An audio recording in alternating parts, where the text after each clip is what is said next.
저는 김하은, 32세, 한국회계사협회에 등록된 공인회계사다. 지난 5년간 박 씨의 며느리로 살았고 오늘 드디어 박민준과의 이혼 판결서가 법원으로부터 날아왔다. 흰색의 법원 문서가 서랍 위에 놓여있는 모습을 보며 나는 커피잔을 들었다. 손은 떨리지 않았고 심지어 마음까지 비정상적으로 평온했다. 아마도 이 평온은 오래전부터 쌓여 있었기 때문일 것이다. 집은 강남구의 중저가 아파트로 주택대출은 아직 15년이 남았지만 대출금의 90%는 나의 월급으로 갚고 있었다. 박민준은 결혼 이후 3차례 직장을 옮겼지만 한 번도 가족에게 생계를 책임졌던 적이 없다. 그의 이유는 언제나 나중에 큰 기회가 올 거다였다. 법원에서는 박민준이 나를 향해 거짓말을 쏟아냈다. 김하은이 가정을 방치하고 직장에만 열중해서 부부관계가 파열됐다. 그녀는 저축을 하지 않고 자신의 지출만 늘렸다. 그는 심지어 나의 회계사 자격증을 얻기 위해 투자했던 교육비를 낭비라고 표현했다. 나는 법정에서 한마디 반박하지 않았다. 변호사가 증거가 충분하니 평온하게 해주세요라고 말했기 때문이다. 집에 돌아온 후 나는 갑자기 울고 싶다는 감정도 없었고 분노도 느껴지지 않았다. 그냥 지난 5년을 되돌아보는 듯한 느낌이었다. 박민준의 어머니인 박 여사는 매달 나에게 미용실 연회비가 나왔어라며 카드 사용을 요구했고 그의 동생인 박수진은 언니, 이 가방 정말 예뻐라며 나의 카드로 명품을 사가지고 다녔다. 박민준의 동생인 박민호는 언니, 차 기름값 좀이라고 말하면 나는 늘 추가 카드를 건네줬다. 핸드폰이 진동했다. 바깥 가족 단체방이라는 이름의 카카오톡방에서 새로운 메시지가 왔었다. 올린 사람은 박수진이었다. 15초 길이의 동영상이 첨부되어 있었다. 동영상 속에서 박수진은 크림색의 명품백을 어깨에 걸고 포즈를 취하고 있었다. 그 가방은 지난달 나의 주카드로 구매한 것이며 300만 원이 넘는 가격이었다. 당시 박 여사는 생일 선물로 받고 싶어라고 애원해서 샀다. 동영상 속 박 여사는 웃으며 말했다. 역시 우리 수진이가 매는 게 제격이야. 저 외 박사는 이런 좋은 물건을 쓰기에는 부족해. 화면의 구석에는 박민준이 앉아 있었고 박 여사의 말을 듣고 고개를 끄덕이며 미소를 띠고 있었다. 그는 방금 법원에서 나를 모욕했고 나를 망하게 만들려고 했지만 지금은 자기 누이의 명품 가방을 보며 기쁜 표정을 짓고 있었다. 나는 동영상을 3번 봤다. 첫 번째는 놀라움, 두 번째는 슬픔, 세 번째는 평온이었다. 이제야 확실히 깨달았다. 지난 5년간 나는 박가의 며느리가 아니라 그들의 근행이었다. 나의 월급, 나의 보너스, 심지어 나의 부모님으로부터 받은 결혼식 축의금까지 모두 박가에 쏟아부었다. 그들은 나의 기부를 당연하게 받아들이고 동시에 나를 외인으로 취급했다. 이혼 판결서가 날아온 이 순간 모든 것이 끝나는 게 아니다. 오히려 새로운 시작이다.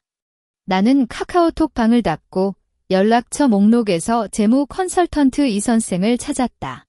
이혼 신청을 제출한 지 3개월 전부터 나는 이미 준비를 시작했었다. 9장의 카드 추가 카드, 각자의 소비 내역, 그리고 그들이 남긴 모든 증거. 이제는 이 모든 것을 정리해서 내 손으로 받아들이는 시간이다. 전화를 걸었을 때 이 선생은 김 여사, 준비가 끝났어요. 라고 묻는다. 나는 웃으며 대답했다. 아니요, 이제 시작이에요. 창밖을 보니 해가 지고 있었다. 강남에 빛나는 가로등이 하나씩 켜졌다. 나는 커피잔을 비우고 컴퓨터를 켰다. 바탕화면에는 9개의 엑셀 파일이 저장되어 있었다. 각각 박 여사, 박민준, 박수진, 박민호의 이름이 붙어 있었다. 각 파일에는 카드 소비 내역, 영수증 사본, 그리고 그들이 소비한 물건을 사진으로 찍어 저장한 폴더가 연결되어 있었다. 이혼 소송이 시작될 때 변호사는 재산 분할에서 유리하게 하기 위해 증거를 모으세요라고 말했지만 나의 목표는 단순한 재산 분할이 아니다. 나는 그들이 나에게 했던 모든 것을 배상받고 싶다. 그들의 자존심, 그들의 명예, 그리고 그들이 야심차게 쌓아올린 부유한 삶을 모두 무너뜨리고 싶다. 박수진의 생일잔치가 다음 주 토요일이라는 걸 기억하고 있었다. 그녀는 시내 최고급 호텔인 리겐시 호텔에서 파티를 열기로 했다. 모든 친척과 친구, 심지어 자신이 다니는 예술학원의 친구들까지 초대했다. 그날이 바로 나의 수학의 날이 될 것이다. 컴퓨터 화면에 박수진 소비 내역이라는 파일을 열었을 때 핸드폰이 다시 진동했다. 박민준의 문자가 왔었다. 하은아, 이혼이 확정됐으니 개인 물건을 빨리 치워가. 어머니가 불편해하신다. 나는 문자를 읽고 삭제했다. 그의 불편은 이제 나에게 아무런 의미도 없다. 지금 나의 손에는 훨씬 중요한 일이 남아있기 때문이다. 문자를 삭제한 후 나는 카카오톡 설정에서 바깥 가족 단체방을 알림 안 받기로 바꿨다. 이제 그들의 소음은 나의 삶에 더 이상 침범하지 못할 것이다. 다음으로 연락처에 기사업체 김대리를 찾아 전화를 걸었다. 김대리, 내일 오후 2시에 강남구 삼성동 아파트로 와주세요. 개인 물건만 옮기면 돼. 다른 건 신경 쓰지 마. 내가 이사할 곳은 청담동의 작은 오피스텔로 주택대출을 갚는 돈으로 월세를 내기 충분했다. 박민준과 함께 산 가전제품이나 가구는 하나도 안 가져갈 생각이다. 그런 것들이 나의 시간을 낭비하게 만들 테니까. 전화를 끊은 후 컴퓨터 화면의 엑셀 파일을 다시 살펴봤다. 박수진의 소비 내역이 가장 눈에 띄었다. 지난 6개월 동안 명품 가방 5개, 디자이너 의상 12벌, 그리고 각종 카페와 클럽 소비가 총 1,800만 원을 넘었다. 이 모든 돈은 나의 카드로 지불됐다. 오후 4시, 재무 컨설턴트 이 선생이 나의 오피스에 왔다. 그는 서류 가방을 안고 들어오며 김 여사, 모든 카드 소비 내역을 정리했습니다. 각 카드별로 소비자, 날짜, 금액, 장소를 분류했고 영수증 사본과 카카오톡 대화 기록도 함께 첨부했습니다. 이 선생은 전직 국세청 직원으로 금융 관련 증거 처리에 매우 능숙했다. 나는 서류를 펼쳐보았다. 첫 페이지에는 9장의 카드 정보가 적혀 있었다. 국민은행, 신한은행, KB국민카드 등 각 카드사의 프리미엄 카드이며 모두 나의 주카드에 연결된 추가 카드였다. 각 카드 뒤에는 소지자의 이름과 함께 누적 소비 금액이 적혀 있었다. 박여사 1,200만 원, 박민준 900만 원, 박수진 1,800만 원, 박민호 700만 원. 총 4,600만 원이었다. 이 금액은 나의 1년 연봉의 절반 이상이다. 이 금액들은 모두 법적으로 회수할 수 있을까? 나는 이 선생에게 묻는다. 네, 김 여사.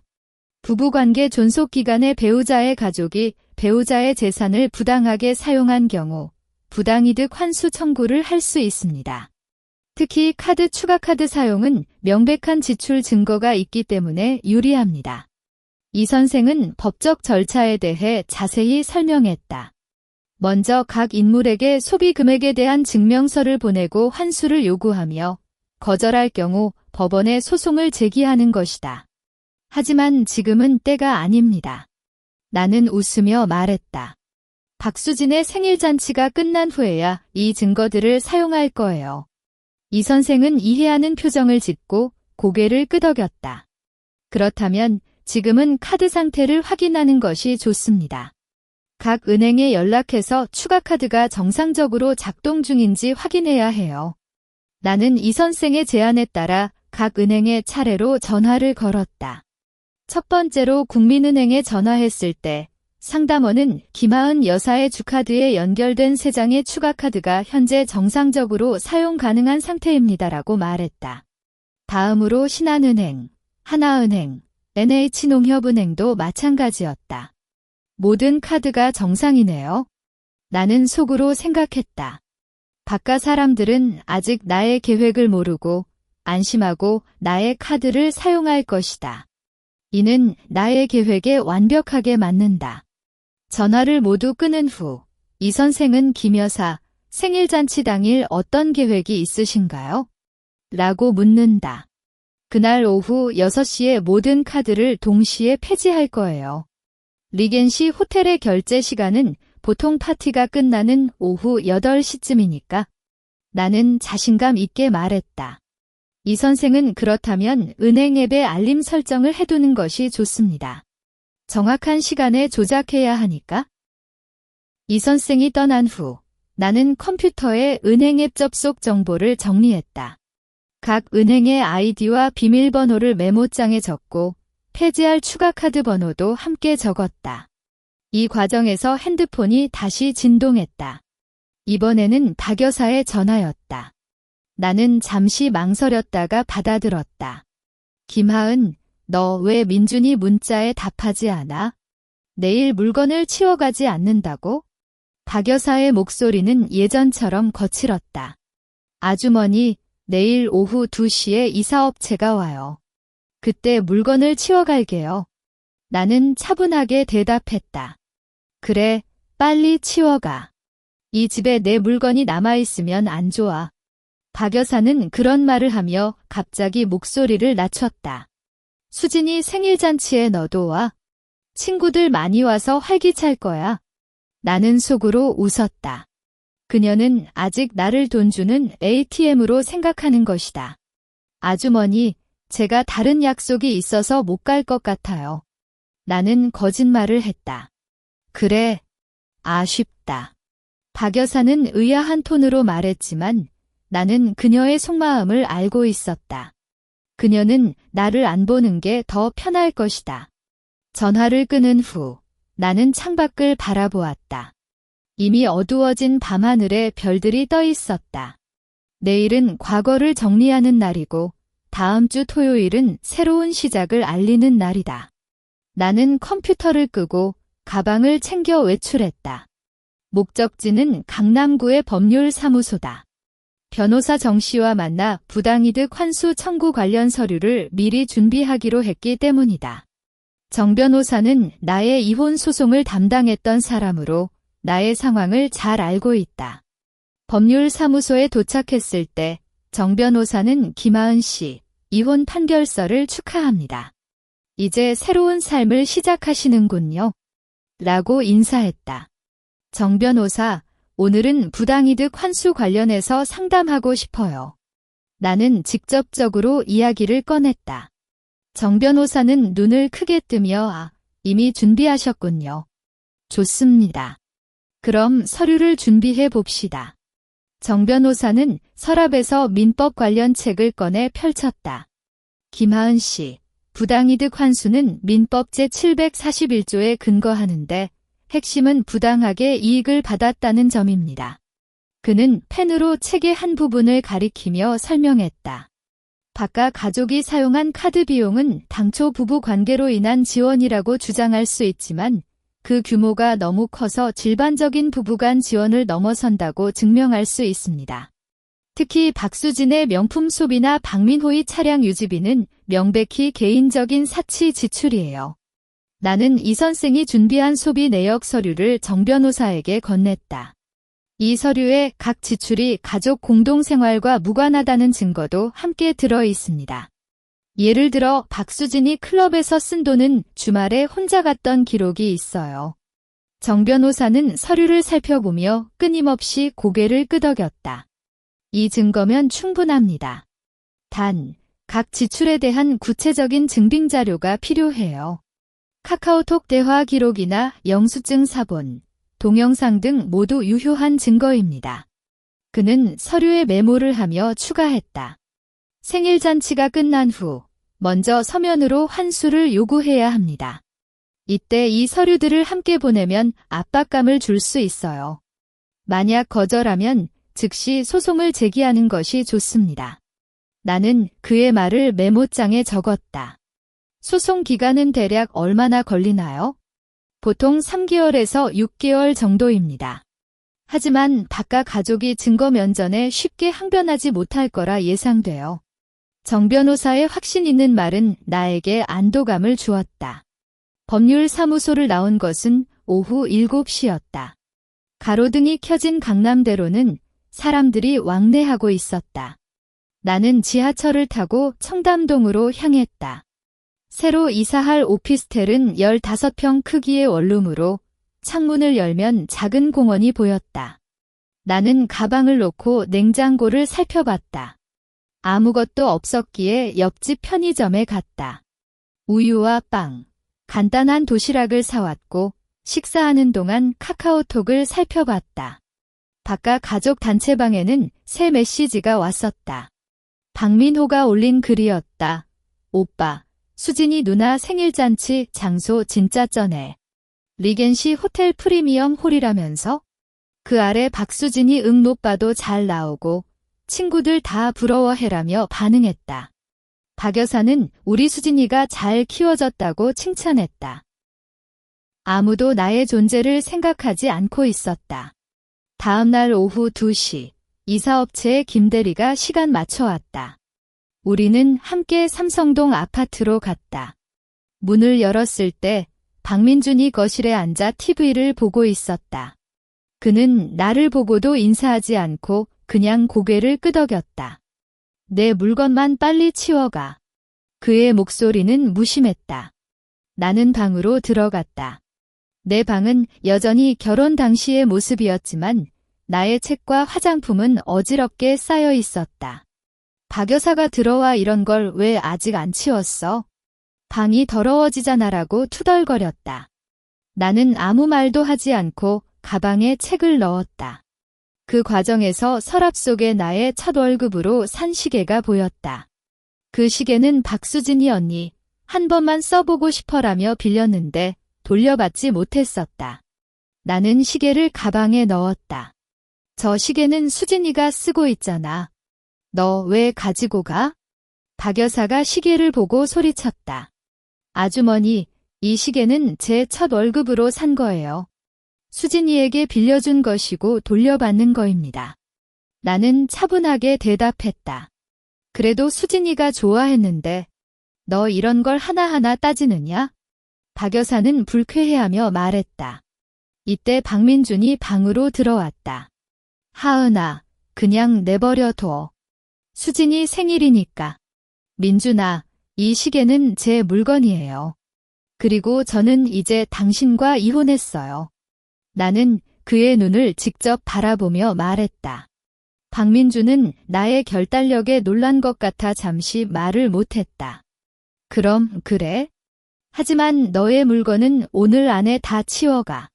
그는 긴장을 풀며 말했다. 이사업체가 물건을 모두 옮기려 할 때 박수진이 돌아왔다.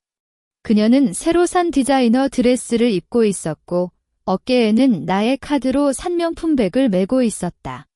언니, 너 물건 치워가. 왜 이렇게 급해?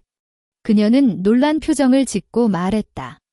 이제 이 집에 살지 않아요. 나는 대답했다. 그래. 그럼 나중에 만나요? 그녀는 부담 없는 표정으로 말하며 방으로 들어갔다. 나는 그녀의 모습을 보고 속으로 냉소했다. 이런 태도가 얼마나 오래 가는지 모를 것이다. 물건을 모두 옮긴 후 나는 박민준에게 대출은 당신이 갚아야 해요. 제 이름으로 걸린 건 아니에요. 라고 말했다. 알았어. 신경 쓰지 마. 그는 무심하게 대답했다. 청담동 오피스텔로 돌아온 후 나는 피곤함을 느꼈다. 하지만 쉬지 않고 컴퓨터를 켰다. 이 선생이 보낸 최종판 소비 내역을 다시 확인했다. 박수진의 생일잔치 준비 관련 지출도 추가되어 있었다. 리겐시 호텔 예약금 500만 원, 케이크 비용 30만 원, 장식 비용 100만 원 등이 나의 카드 문당 화면에는 미용실 영수증과 함께 박 여사가 하은아, 미용실 비용 나왔어. 카드 번호 좀 알려줘라고 보낸 카카오톡 메시지가 함께 보였다. 박 여사의 얼굴이 살짝 빨개졌다. 그건 우리 가족이 함께 쓰는 거라 생각했어. 그럼 이건요. 나는 다음 페이지를 열었다. 그것은 박 여사가 지난해 겨울 제주도에서 300만 원을 쓰고 구매한 명품 코트 영수증이었다. 아주머니가 제주도에 갔을 때 제가 독감으로 병원에 입원했죠. 그때 아주머니는 한 번도 전화조차 안 해주셨어요. 이 코트는 가족 공동 소비인가요? 정 변호사가 이때 입을 열었다. 박 여사님, 민법 제741조에 따르면 부당이득은 법률상 이유 없이 타인의 손실로 자신이 이익을 얻는 것을 의미합니다. 김하은 씨가 병원에 입원한 동안 당신이 구매한 명품 코트는 명백히 개인 사치 지출이며 이를 김하은 씨의 카드로 결제한 행위는 부당이득에 해당합니다. 박 여사는 입을 벌렸지만 말을 못했다. 이 선생이 추가했다.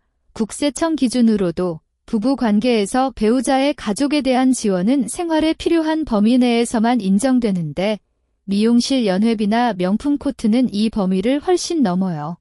박민준이 이때 나서려 했다. 하은아, 어머니도 나이가 들어서. 민준아, 너도 참여했어. 나는 박수진, 박민호 소비명세를 열었다. 화면에는 박민준이 지난 2년간 나의 카드로 맥주와 안주를 구매한 기록이 쭉 늘어 있었다. 총액은 150만 원이었다. 당신이 회식 비용이라고 말했지만 영수증 시간대는 주말 새벽 2시이고 동행자는 당신의 대학 동료였어요. 이것도 가족 공동 지출인가? 박민주는 얼굴을 붉히며 고개를 숙였다. 가장 핫한 부분은 박수진의 소비 명세였다. 500만 원짜리 레이스 드레스, 300만 원짜리 명품백, 클럽 소비 200만 원. 화면에 하나씩 나타나자 박 여사는 결국 견디지 못하고 소리쳤다. 수진이는 젊은 애니까. 친구들과 어울리려면 그런 거 있어야 해. 그래서 제가 책임져야 해요. 나는 천천히 일어나 박 여사의 앞에 갔다. 아주머니, 제가 첫 월급으로 산 시계를 수진이가 빌렸다가 안 돌려줬잖아요. 그 시계는 200만 원이었어. 오늘 협상은 그 시계 값도 포함되지 않았어요. 박 여사는 갑자기 의자에서 일어났다. 김하은, 너 정말 인심이 없어. 지난 5년간 너를 어떻게 대해줬는데 이혼하면 이렇게 남을 짓밟아야 해? 그녀는 감정적으로 흥분했지만 나는 평온했다. 아주머니, 제가 아파 누웠을 때 당신이 이 병은 혼자 낫는 거라며 돌봐주지 않았을 때 인심은 어디에 있었어요? 제가 월급을 모두 내주면서 당신이 되박사는 이런 걸 쓸 자격 없어라고 말했을 때 인심은 어디에 있었어요? 나의 질문은 박 여사를 물리쳤다. 그녀는 무력하게 의자에 다시 앉았고 눈물을 글썽였다. 정 변호사가 이때 서류를 내밀었다. 박 여사님, 현재 제시된 증거로 소송을 제기하면 법원은 4,600만 원 환수를 명령할 뿐만 아니라 소송비 200만 원과 우리 측 변호사비 300만 원까지 모두 당신 측에서 부담하게 됩니다. 만약 결정이 나도 지불하지 않으면 신용등급이 하락하고 자산이 압류될 수 있어요. 이 말이 박 여사에게 결정적인 타격이었다. 그녀는 몇 분 동안 침묵한 후 목소리를 낮추며 그럼 얼마나 줄여줄 수 있어? 라고 묻었다. 나는 미리 준비한 협상 제안서를 내밀었다. 4,600만 원은 1분 1호도 줄이지 않습니다. 하지만 갚는 방식은 유연하게 해드릴게요. 월 50만 원씩 7년 8개월 동안 갚거나 혹은 박 여사가 가지고 계신 강릉의 땅을 저당해 돈을 받아 일시불로 갚는 방법이 있어요. 강릉의 땅은 박가의 유일한 부동산이었고 나는 이 선생을 통해 미리 조사했다. 박 여사는 제안서를 살펴보며 손이 떨렸다. 7년, 그렇게 길어야 해? 아니면 소송을 받아들일 수도 있어요. 정 변호사가 경고했다. 박민준이 이때 다가와 어머니, 7년이면 우리가 갚을 수 있어. 신용등급이 떨어지면 안 되잖아라고 속삭였다. 박 여사는 결국 제안서에 서명했다. 서명을 끝낸 순간 그녀는 나에게 김하은, 이 원한은 꼭 갚아줄게라고 속삭였다. 나는 웃으며 대답했다. 아주머니, 제가 원한 건 복수가 아니라 제 재산을 돌려받는 거예요. 다음 달부터 50만 원씩 입금해 주세요. 지연되면 연체료 10%를 추가로 청구할 거예요.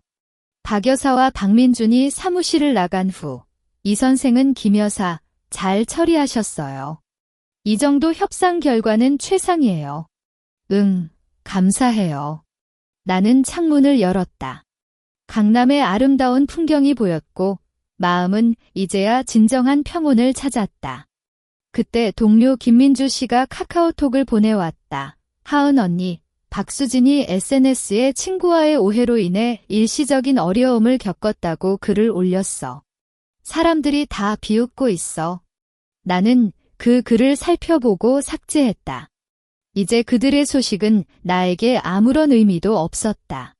협상이 끝난 뒤 사무실은 다시 평온을 회복했다. 정 변호사와 이 선생이 떠난 후 나는 협상 제안서 서명본을 서류함에 꼭꼭 넣었다. 이 서류는 지난 5년의 억울함을 씻어내는 증거이자 앞으로의 나의 삶을 지켜줄 방패였다. 컴퓨터를 켜고 업무를 시작했을 때 사무소 원장의 전화가 왔다. 하은아, 서울 중구에 있는 대형 유통회사가 우리에게 재무감사 의뢰를 했어. 너가 팀장으로 맡아줄래? 원장의 목소리에는 기대가 담겨 있었다. 네, 원장님. 잘 부탁드리겠습니다. 이는 이혼 후 첫 번째 큰 프로젝트이자 나의 경력을 다시 끌어올릴 기회였다. 대형 유통회사와의 첫 미팅은 화요일 오후였다. 나는 정장에 안경을 쓰고 섬세하게 준비한 제안서를 들고 회사에 도착했다. 상대방 팀장 박재형 씨는 김회계사, 이혼 소송 기간에도 전문성을 유지하고 계셨군요. 이전에 처리하셨던 LG 화학 사례가 인상적이었어라고 말하며 인사했다. 2시간 동안의 미팅은 매우 원활했고 마지막에 박 팀장은 우리 회사의 재무감사를 맡기기로 결정했습니다. 다음 주부터 시작해 주세요라고 확정했다. 회사 건물 밖으로 나올 때 석양이 강남의 거리 위에 쏟아지고 있었다. 나는 핸드폰을 꺼내 친구 이수진에게 메시지를 보냈다. 오늘 큰 프로젝트를 받았어. 다음 주부터 바빠질 거야. 이수진은 1시간 후 나와 강남의 카페에서 만났다. 그녀는 정말 축하해. 하은아, 이제 내 인생이 제대로 시작되는 거야 라고 환하게 웃으며 말했다. 카페 창문 밖을 보면 한 남자가 배달 오토바이를 타고 달리고 있었다. 그 뒷모습이 익숙해서 한참을 쳐다봤는데 알고 보니 박민준이었다. 이수진도 그를 보고 놀라며 저 사람 박민준 아니야? BMW를 저당했으니까 이제 배달 아르바이트를 하고 있나? 그녀의 말에 나는 살짝 웃었다. 박민준이 이런 모습이 될 줄은 예상했지만 직접 보니 또 다른 느낌이었다. 그의 자존심이 얼마나 상했는지 상상할 수 있었다.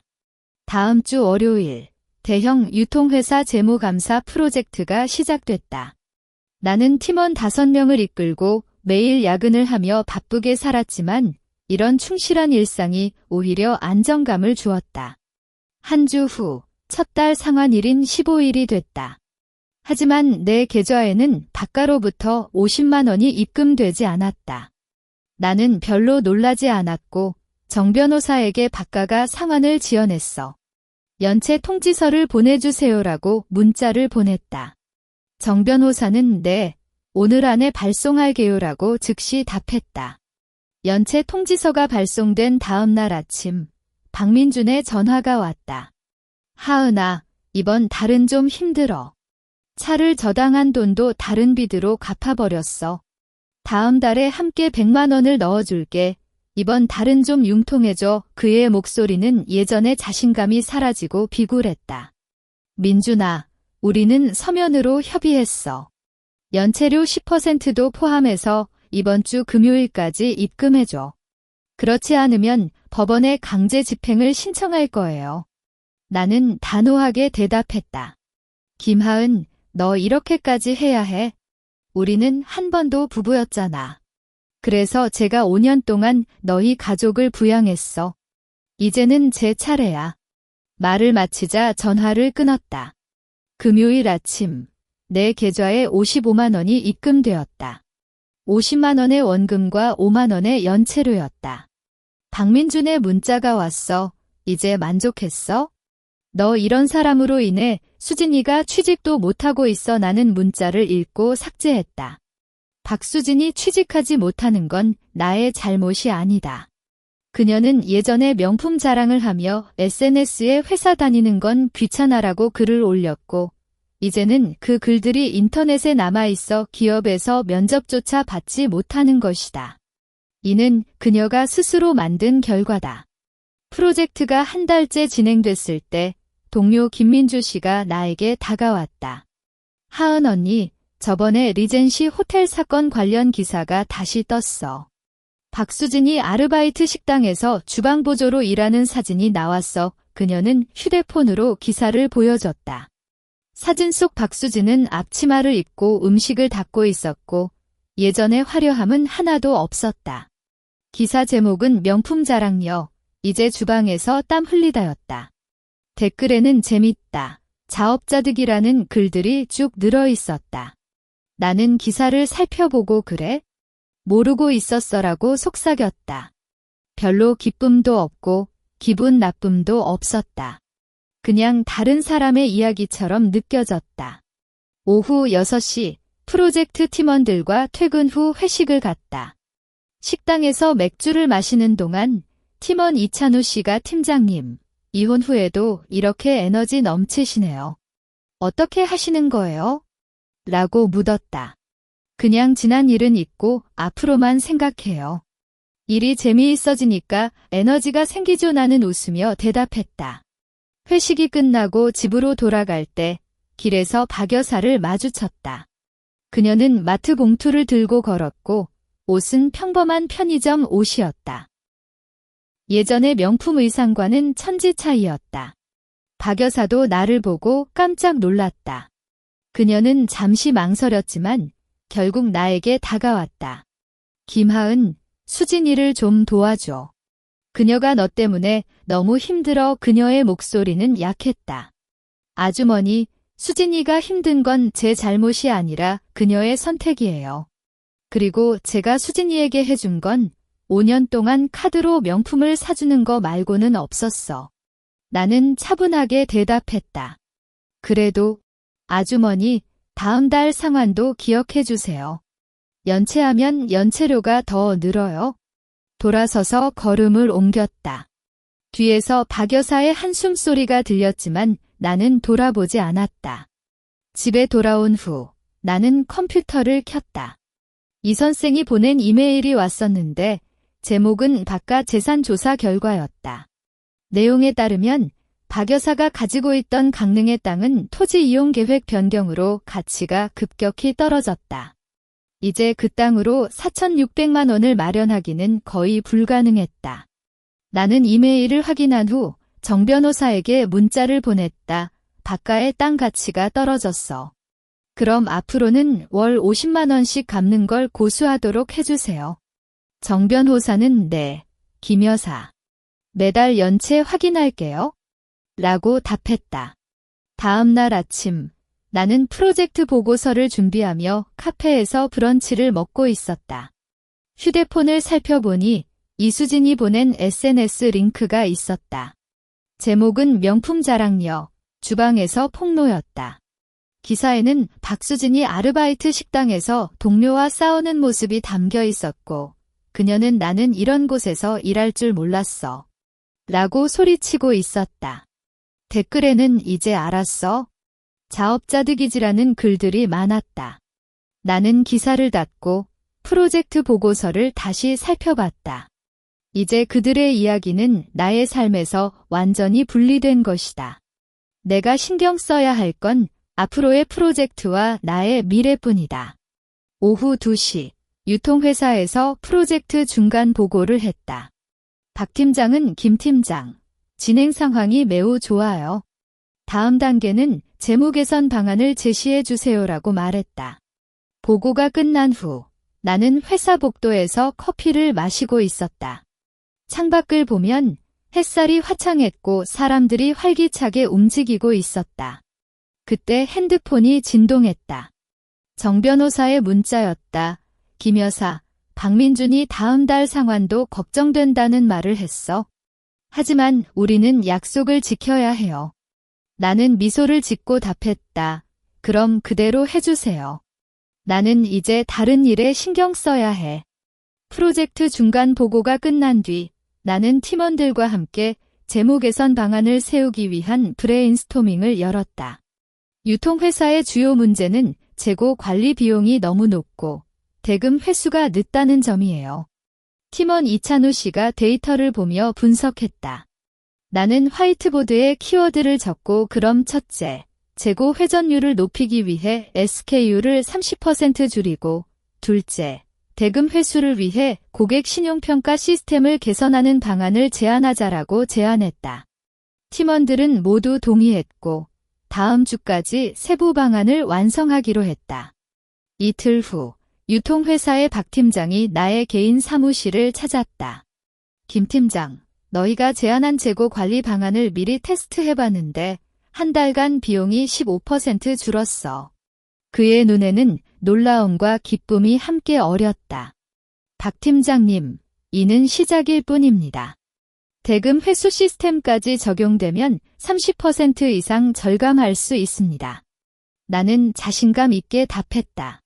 그날 오후 사무소 원장은 전 직원에게 공지했다. 김하은 팀이 유통회사 프로젝트에서 큰 성과를 거두었으니 보너스 200만 원을 지급하겠다.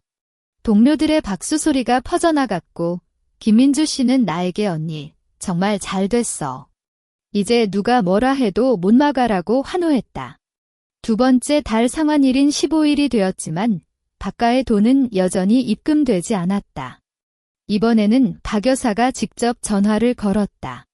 하은아, 강릉의 땅 가치가 떨어졌다는 걸 알잖아. 이대로 갚으면 우리 가족이 오래 버틸 수 없어. 3천만 원으로 정리해주면 안 되겠어? 그녀의 목소리에는 애원과 위협이 뒤섞여 있었다. 아주머니, 우리는 서면 계약을 했어요. 땅 가치가 떨어지는 건 제 잘못이 아니라 박가의 선택이에요. 나는 차분하게 대답했다. 김하은, 너 이렇게 무정하면 안 돼. 수진이가 병까지 앓았어. 그럼 병원비는 제가 내야 하나요? 아주머니, 오늘 안에 입금하지 않으면 강제 집행 신청서를 법원에 제출할게요. 전화를 끊은 후 나는 정 변호사에게 박가가 계약을 어기려 해. 강제 집행 준비를 마쳐주세요라고 문자를 보냈다. 정 변호사는 네, 이미 법원에 필요한 서류를 미리 준비했어요. 언제든 제출 가능합니다라고 답했다. 오후 5시 유통회사에서 재무 개선 세부 방안을 제출했을 때 회사 CEO가 직접 나를 찾아왔다. 김 팀장, 이 방안은 우리 회사를 구할 명작이에요. 프로젝트 끝난 후 당신을 연구 컨설턴트로 임명하고 싶어라고 말했다. 이는 나의 경력에 있어 결정적인 전환점이었다. 저녁 7시 회사를 퇴근하며 가.